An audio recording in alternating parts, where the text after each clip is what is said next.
Hi, I'm Mike Beliveau, and as you may have guessed, I love Western novels. And one of my favorite authors is Elmore Leonard. And I also love Western movies. And one of my favorite Western movie stars is Tom Selleck. So if you have a movie that combines a great Elmore Leonard story with Tom Selleck in the lead, you definitely have my interest. And that movie is Last Stand at Saber River. Now, as usual, I'm going to give you some background information on the movie. So if all you want to do is see the guns, then what I recommend you do is just fast forward until you see a gun on your screen and stop it and start watching the video from there. But if you want to hear the background, let's go. Elmore Leonard wrote the novel for Last Stand at Saber River in 1959. And, these days, Elmore Leonard became much better known for his crime novels. And there are quite a few famous ones that became movies in the crime genre as well. Nearly 30 movies, in fact, were made from Elmore Leonard's crime novels. And probably the best known of those are Get Shorty, Jackie Brown, which was made from the novel Rum Punch, Out of Sight, another great one, and just a whole host of others. But before he started writing crime novels, he wrote Western novels. And that was back in the 50s and early 60s, because at that time, Western novels were hugely popular. And Elmore Leonard was an advertising copywriter, later an advertising executive. And he wanted to be a novel writer, but he wanted to sell his stuff. So he decided that selling Westerns was going to be the way to go. Now, I don't think at the time he had ever been west of Chicago. He was a Detroit boy. So he really didn't know anything about the West. But what he did is he subscribed to the magazine Arizona Highways. And that magazine is still around today, or at least I think it is. It was still around certainly when I was a young man. And it's famous for its full-color photo essay spreads on the state of Arizona. And generally they're gorgeous. And Elmore Leonard studied that magazine up, down, and sideways. And he developed a sense of the place of Arizona. And he was able to set most of his stories in Arizona and make them totally believable, even though he had never been there. Just from the time he spent with Arizona Highways magazine, learning the topography and the climate and getting just a visual picture in his head of what Arizona looked like. And his Arizona definitely feels like a real place, and I've been to Arizona many times, and he does a great job of describing it. And almost right from the start, Leonard's Western novels were in high demand in Hollywood. 6 of his Westerns were turned into movies, starting with The Tall T in 1957, which is a great movie if you've not seen it. It has one of the early roles of Richard Boone as a bad guy, and he features as a bad guy in several movie adaptations of Elmore Leonard's novels, and he does an excellent job every single time. So The Tall T was followed by 3:10 to Yuma, which was the Glenn Ford version made in 1957. And as a lot of you watching this probably realize, 3:10 to Yuma was remade in 2007. Also Hombre, which starred Paul Newman in 1967, and that is one of my favorite Elmore Leonard Western adaptations. It's just a tremendous movie that was way underrated at the time, I think. Valdez is Coming with Burt Lancaster, another huge favorite of mine, in 1971. Then Joe Kidd with Clint Eastwood in 1972. And the last one to be made was one of the first ones written, Last Stand at Saber River, which was made by Tom Selleck in 1997. And Tom Selleck chose Elmore Leonard's Last Stand at Saber River for his return to the Western genre. Selleck had starred in 3 previous Westerns. 2 of them were TV miniseries. The Sackets and the Shadow Riders. The Sackets was in 1979, and the Shadow Riders came out in 1982, and they are both excellent. They still hold up very well today for TV miniseries of that era, and they're well worth a watch. And then that was followed by his only Western that was made for theatrical release, which is Quigley Down Under. And Quigley became a cult classic, and it's no doubt his most famous Western. But the lesson Selleck learned from making his other Westerns and other movies in general is that he wanted to work for himself, like Clint Eastwood. And Last Stand at Saber River saw the launch of his own production company, TWS Productions. So Selleck himself would fill a role of executive producer for that movie. Now, unfortunately for him, Turner Broadcasting retained ownership of the movie, but he had full creative control over making it. And that was just the start of it. After that, he maintained creative control of most of his projects. Now, like most Elmore Leonard novels, the story behind Last Stand at Saber River is pretty straightforward. It features the protagonist, Paul Cable, returning to his family after 4 years of the Civil War, where he fought for the Confederacy, and where he was believed to be dead. He had been wounded, and he was reported dead, and his family has thought that he was dead for several years. So they are quite shocked when he shows up. Now, Cable and his family decide to return to the ranch in Arizona that they left when he went to fight the war. He took his wife and his young children to his father-in-law's place in Texas and had left them there. But now the whole family wanted to return to their homestead in Arizona. But when they get back to their ranch in Arizona, they find that things have changed, and that federal Union sympathizers control the area, and that Cable was branded an outlaw, basically, for fighting for the Confederacy, and his ranch was confiscated. And he and his family have to get his property back and protect it from the interlopers. So that is the movie in a nutshell, without giving away any real spoilers. So now let's talk about the guns. As I said, Tom Selleck plays Paul Cable, a Confederate cavalry officer returning home after being wounded in action and reported dead. As I said, he left his wife and children with his father-in-law, John Sanford, who's played by Harry Carey Jr. And John Sanford is a master gunsmith. And he taught his daughter, Cable's wife Martha, his trade. And that's kind of an important point for the movie. Now, this was Harry Carey's last performance before he passed away, and he does an excellent job playing John Sanford, as he always does. Cable's wife Martha is played by Susie Amos. And early in the movie, she presents him with a beautiful Colt cartridge conversion revolver.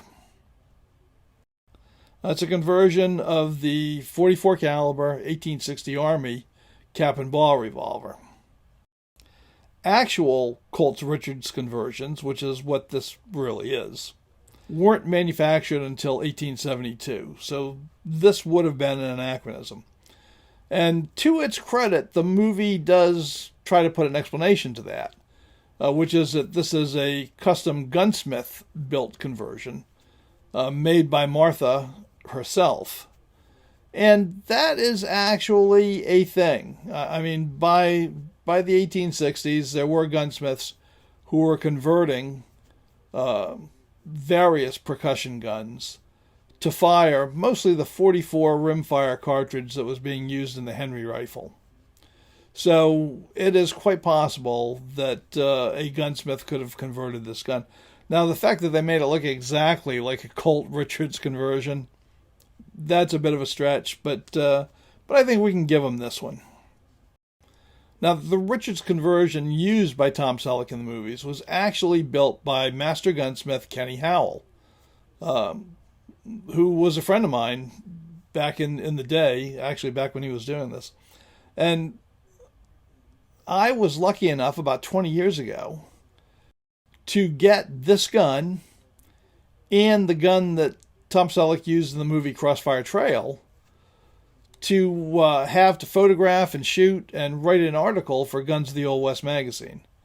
And that was a very thrilling experience. Also a little bit nerve-wracking because as part of the deal, I had to insure these guns for $20,000. And therefore, I was pretty careful about not dropping them during the shooting tests.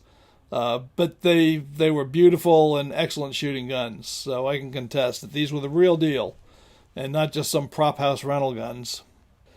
The way Kenny made them is he took, and there were 3 guns made, by the way. Selleck kept one of them.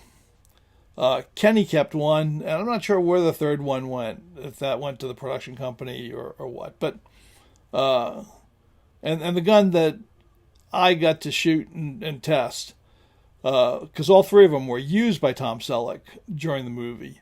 But this was not the gun that Selleck kept. This was the gun that Kenny Howell kept. But Kenny took second generation Colt 1860 Army revolvers, and he made new cylinders. He made conversion rings for them, made ejector housings, spring-loaded firing pins, reconfigured the hammers, did all the work to turn them into a Richards, first model Richards conversion. And he engraved them with a vine pattern on the cylinder and barrels and ejector housing. They are just beautiful guns. And he also made a set of one-piece ivory grips for them. These are actual ivory, and they are hand-carved with a wide diamond pattern that's totally appropriate to the era by Kenny. So these are just absolutely gorgeous guns that feel great in your hands, and they were a great choice for Tom Selleck to use in the movie. So that was Selleck's basically personal sidearm during the movie. Now, he also used an 1860 Army percussion gun in one crucial scene where he takes it off of a bad guy and uses it to shoot a second bad guy.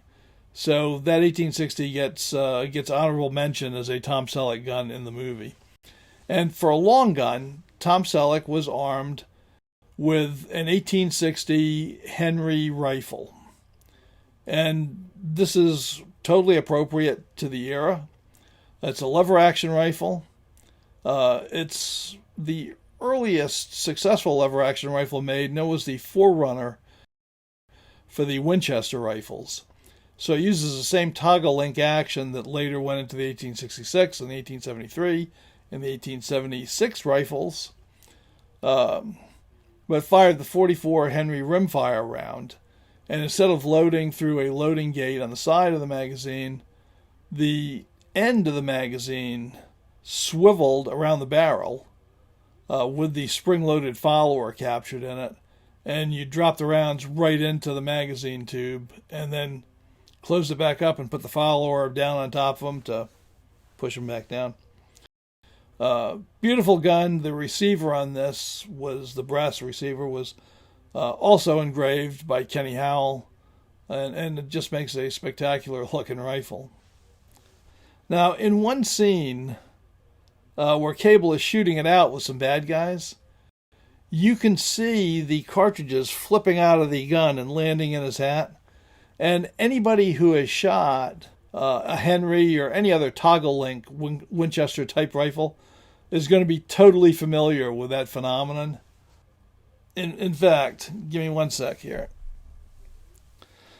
So I did cowboy action shooting for many years, and this hat was one of my main hats. It was really my go-to hat. And if you can see up in here, all these spots, those are all from black powder empty cartridges, brass cases, flipping up and landing in the hat as I was shooting. That's what all of these spots are. So it's a very common phenomenon. And you get to see it actually happening in this movie, which I think is tremendously cool. Susie Amos, as Martha Cable, is armed with a couple of long guns. She does not use a handgun in this movie. The first is a double-barrel shotgun with external hammers and side locks. So Susie's gun looks to me to be an 1878 Colt double-barrel shotgun. So it'd be a later gun. And really, at this period, she would have been much more likely to have had a percussion double-barrel gun or even a pinfire double-barrel shotgun. This would have been pretty early for having, a regular paper hull firing, center fire, double-barrel shotgun. There were some around, but she was a couple of years ahead of her time here. The second gun that she uses is an 1860 Spencer rifle. And this is pretty neat because you don't see this gun in movies nearly often enough compared to how prevalent they actually were at the time. So the Spencer was the most popular metallic cartridge-firing repeating rifle of the Civil War. And basically, it was the primary brass cartridge weapon of the Union cavalry. And it's actually a lever-action gun. I mean, when you look at it, it looks a lot like a single-shot Sharps rifle. And that is willful. The Spencer Company designed their rifle to use as many Sharps parts as possible. And the reason they did that is really simple. Sharps were quite popular, and therefore quartermasters were well stocked, and the armories were well stocked with Sharps parts for making repairs, and much less well stocked with Spencer parts, at least at the beginning of the war. So Spencer figured that if he used Sharps parts, they'd be more likely to keep the guns running. And that was a pretty interesting strategy on his part. So it tends to look like a Sharps, but it's a magazine-fed lever-action rifle. And the magazine is a tubular magazine in the buttstock of the gun. Pretty interesting. And the guns were very popular with the Union cavalry, and they remained popular during the Indian Wars after the Civil War. And they stayed in service with the U.S. cavalry until they were replaced with the 1873 Trapdoor Springfield, which the cavalry officers did not want to make the switch. They protested strongly that the Spencer was a better gun for their service, and they were actually right. No doubt about that. But the Ordnance Department, in its wisdom, overruled them on that and replaced the Spencers. And I think part of the reason was Spencer had gone out of business, and all the guns in service were made during the Civil War. And I think they were worried about keeping them in service for another 20 or 30 years. And they decided also they didn't like repeaters. They had a doctrinal problem with repeaters. They thought soldiers wasted ammunition. But at any rate, Martha uses a Spencer, and it is an original, and it is beautiful, and she does very well with it. Now, Vern Kidson is part of the family that took over Cable's ranch, and they are the family that he butts heads with when he tries to get back in. So Vern was played by Keith Carradine. And Keith was wearing a sidearm, but he never drew it. And I've had to look pretty closely. I am pretty sure it's an 1851 Navy revolver in his holster. But it's an 1851 Navy, but like I say, it doesn't get shot, so it probably does not really matter. Instead, he used a Spencer carbine, like Martha, and used it to good effect. So the two principal players in this really are Tom Selleck and Keith Carradine, and they both do an excellent job. Now, Edward Janro was played by David Dukes, and Janro was a wounded former Confederate soldier, lost an arm, fighting for the Confederacy back east. And he is now the head Secret Service agent for the Arizona Territory for the Confederacy. And he is responsible for running guns from Mexico up into Arizona and shipping them out to Confederate forces fighting back in the East. And Janro is, of course, very bitter and can't face the fact that the South is losing the war, or, in fact, when the war is over, that it is indeed over. And because of that, Janro becomes a real problem for Cable and for others in the movie. Now, he's armed with a LeMat revolver, which is another gun you don't see that much in the movies. LeMat revolvers were also known as grape shot revolvers because the arbor that the cylinder revolves around is actually an 18-gauge shotgun barrel, single-shot shotgun, muzzle loading, and it has its own nipple for a cap. It's hit by flipping a lever on the hammer so you can hit the center cap. So it was also called the grape shot revolver because of that shotgun firing buckshot for close-in, last desperate shot. And that's in addition to the 9 .42 caliber rounds that are chambered in the cylinder. And they can get 9 in because the cylinder has to be immense to go around that shotgun barrel as its base pin. So you can imagine, these guns are quite heavy and pretty unwieldy.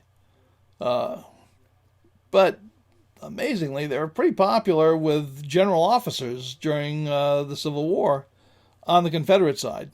I mean, Pierre Gustave Toussaint Beauregard, PGT Beauregard, or GT Beauregard, as he's actually known to his friends, was an in-law of Alexandre Dumas, who invented the revolver. He was a Frenchman who emigrated to America and invented this revolver. And G.T. Beauregard tried to get the U.S. Army to adopt this before the Civil War, and they refused. They thought it was too complicated, and they made a good call. But Beauregard carried one, and a bunch of his buddies did, surprisingly enough. In fact, a whole bevy of general officers carried them. And probably the best known were Braxton Bragg, Stonewall Jackson, Jeb Stuart, and Richard H. Anderson. All carried LeMat revolvers. So Janro was in pretty good company. Not very many of these were made. I mean, the odds of him having one are actually kind of slight, but it's a pretty cool gun. Now, in addition to the guns used by the principal characters, there are a number of other interesting guns used in Last Stand at Saber River. Royce Dancy, a Kidson ranch hand, is armed with a double-action Star revolver. This was a .44 caliber 6 gun. Was one of the earliest double-action designs. It was not really a great design. The Union government bought about 20,000 of them and promptly went back to Star and said, you know what? If you would get rid of this double action and make these in single action, we'd buy a bunch more. Which Star did and which the Feds did. They became the third most popular sidearm of the Union forces, the single action Star. Double actions you don't see all that much. And for a good reason. And I have to say that Royce Dancy ends up dead, so his Star did not serve him well. Now his brother Bill was armed with a model 1843 Hall North carbine. And the Hall was one of the first military breech loaders made. It was made here in America. It had some real gas seal problems. It was an interesting design. The earliest ones were flintlocks, and it was first adopted in 1819, but it stayed in production in various improvements into the 1840s. So even though the gun had some faults, it was still pretty popular with the Ordnance Board.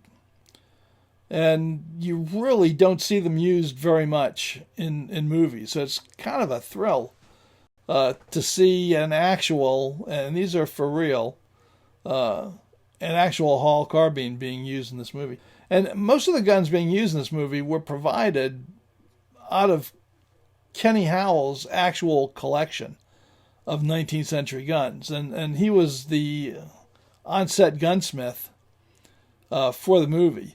And they really had to have one because for a lot of these guns, they didn't have multiple copies of them. And they needed somebody who could keep them running. They couldn't stand any downtime. So Kenny was there to keep stuff going, and he had a great time. Now, as I mentioned before, Edward Janro, as the Confederate secret agent, is smuggling guns into the country. And the guns that he's smuggling in are supposed to be British Enfields, P-53 Enfields, which were a popular rifle with the Confederacy, and they were Britain's standard issue infantry rifle at the time. They loaded with a mini style ball, paper cartridges, of course, but it was a rifled musket, very popular with Southern troops, and they did run a lot of them through the blockade from England in. Now we get a pretty good look at one of these things when Paul Cable is holding one. And I'm here to tell you that is not an Enfield military rifle. What he's holding looks to me to be a Whitworth rifle, which were also very popular with the South as sniper rifles. And they look a lot like the Enfields. But if that's an Enfield, it would have to have been a civilian model that was upgraded with checkering, which you just would not have found on the military Enfields at all. But you would find on the Whitworth rifles. So I'm thinking they actually have a batch of sniper rifles there and not a batch of infantry Enfields. But that's what the Whitworths have to identify as Enfields for the purpose of this movie. So that's my look at the guns of Last Stand at Saber River. I mean, there were some really interesting guns there. It's a great movie to watch. And if you're a gun guy who's interested in this whole transition period from cap and ball to early cartridges, this movie's got it all for you in terms of guns. So it's really very, very cool movie in that regard. So I enjoyed making this video. I hope you enjoyed watching it. If you did, you know what to do. Right? Give it a big old thumbs up. Share it with a friend. It's always great. And if you're not a subscriber, I wish you'd consider subscribing. We try to do a lot of this stuff, so if you like this, you probably like a bunch of other things on the channel. And I would ask you to make a comment. If you liked it, let me know. If you didn't like it, let me know why not. I read all the comments, and I might not agree with you. That's fair. But if you didn't like it and you've got a reason that makes sense to me, that's something I might take on board for future videos. So, you can help to make the channel better, whether you liked it or not. So that's pretty much it for me. Until next time, bye.